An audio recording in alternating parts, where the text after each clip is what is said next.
Even as the election fueled revolts and protests are reaching a fever pitch in Iran, there's a small glimmer of hope in its neighbor Iraq, with its election campaigning starting Friday.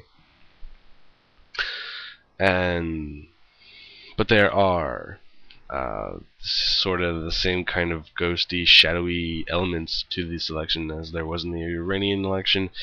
It's not as big because with Iran there was a leader who was clamping down on everything and basically just fucked everybody out of an election. There hasn't been someone leading Iraq long enough to actually grab a hold and be able to clamp down as there has been, but there have been a lot of candidates who have been blacklisted and not being able to run, and many of them were banned because they had ties to the Ba'ath Party, which Saddam Hussein was the main cheese of.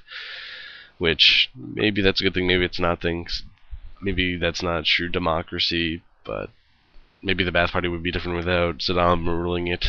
But they're appealing it, and there are other people who feel they've been cheated out of being represented because they have been blacklisted. And I mean,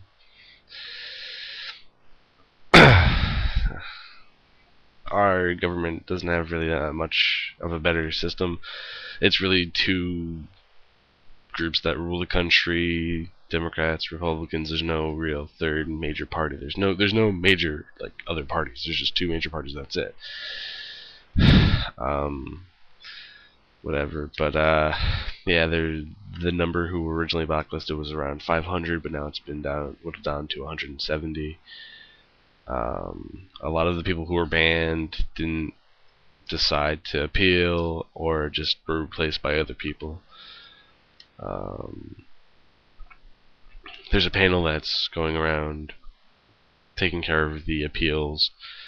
The judicial panel has allowed 13 appeals and has rejected at least 99, and is continuing doing what it's doing. The row has been a major concern for the U.S., which is preparing to withdraw large numbers of troops. There's still 100,000 people in Iraq.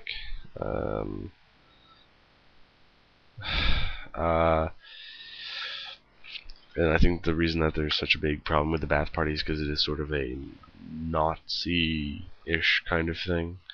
And I think that's what it was modeled after. It was modeled after the National Socialist, or not the National Socialists, but the fucking Nazis. I don't know what the Nazis stand for, but yeah.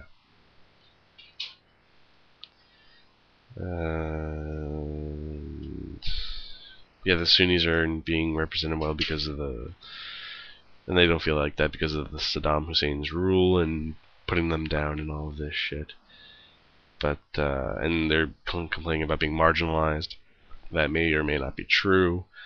It's probably true because if someone's been down long enough, being marginalized, chances are they're still being marginalized by the people who are in power, even if they are being decried as victims and all of this shit.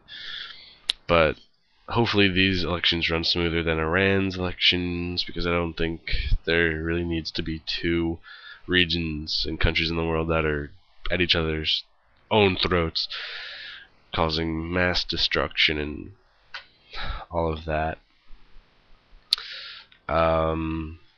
But yeah, that's pretty much the story. I'll put a link in the description. You can make of it what you will, read what you will into it, and all that shit. But I'm RezenatorZen. I'm sorry I took up 5 minutes of your time. Peace out, guys.